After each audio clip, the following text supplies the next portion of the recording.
என்னை தேடும் இறைவனே, உம்மை நாடி வருகிறேன். என்னை தேடும் இறைவனே, உம்மை நாடி வருகிறேன். இன்றைய தியானத்தின் தலைப்பு பரிசுத்தம்.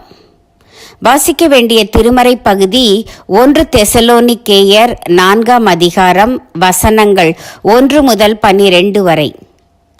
பரிசுத்தம். நீங்கள் பரிசுத்தமுள்ளவர்களாக வேண்டும் என்பதே தேவனுடைய சித்தமாயிருக்கிறது. 1 தெசலோனிக்கேயர் 4:3. தேவனுடைய பிள்ளைகள் தேவனோடு நெருங்கிய ஐக்கியம் கொள்வதற்கு பரிசுத்தர்களாய் இருக்க வேண்டியது அவசியம். பழைய ஏற்பாட்டில் தேவன் இஸ்ரவேலரை பிரித்தெடுத்து தனக்கென்று பரிசுத்த இனமாக ஏற்படுத்துகிறார். மற்ற மக்களைப் போல விக்கிரக ஆராதனை, விபச்சாரம் போன்ற பாவங்கள் செய்யாதபடி, அதே சமயம் நீதியின் கிரியைகளை செய்கிறவர்களாய், துப்புரவானவர்களாய், இடரலற்றவர்களாய் இருக்க வேண்டும் என்று எதிர்பார்த்தார்.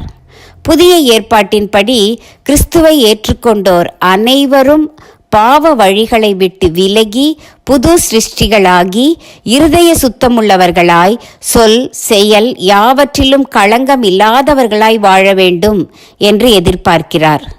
தேவன் பரிசுத்தராய் இருக்கிறார். அவரிடத்தில் பாவம் இல்லை.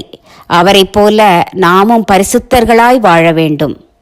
பரிசுத்த ஆவியானவர் நமக்குள் கிரியை செய்யும் போது நாம் முற்றிலுமாய் பரிசுத்தம் அடைகிறோம். இருதயத்தின் நினைவுகள் முதலில் பரிசுத்தமாக வேண்டும். இருதயமே திருக்குள்ளதும் மகா கேடுள்ளதுமாய் இருக்கிறது. ஆனால் தேவ வசனத்தினாலும் பரிசுத்த ஆவியினாலும் நாம் சுத்திகரிக்கப்படுகிறோம். இது அன்றாடம் நடக்க வேண்டிய பணி. அப்படி சுத்தமானவனின் பார்வையில் காம இச்சை இராது, சொற்களில் கபடோ ஏமாற்றோ பொய்யோ இராது, செயல்களில் மாய்மாலம் இராது. புடமிடப்பட்ட பொன்னில் ஒளி வீசுவது போல கிறிஸ்துவுக்குள் நிலைத்திருப்பவனின் வாழ்க்கையில் அர்ப்பணிப்பு, அன்பு முதலிய ஆவியின் கனிகள் மிளிரும். முற்றிலும் உலகத்தையும் அதன் இச்சைகளையும் வெறுத்து ஒரு வெற்றியுள்ள கிறிஸ்தவ வாழ்க்கை வாழ முடியும். உலகத்தினால் கரைபடாத ஓர் உன்னத வாழ்வின் மூலம் தேவனை மகிமைப்படுத்த முடியும். அவர் பூரண சர்க்குணராய் இருப்பது போல பூரண சர்க்குணத்தை அடையும் முயற்சி ஒவ்வொரு நாளும் தொடரும். பரிசேயர் பாத்திரங்களை கழுவி கழுவி சுத்தப்படுத்துவர். பரிசுத்தர்கள் இருதயங்களை கழுவி கழுவி சுத்தப்படுத்துவர். பரிசேயர் பாத்திரங்களை கழுவி கழுவி சுத்தப்படுத்துவர். பரிசுத்தர்கள் இருதயங்களை கழுவி கழுவி சுத்தப்படுத்துவர்.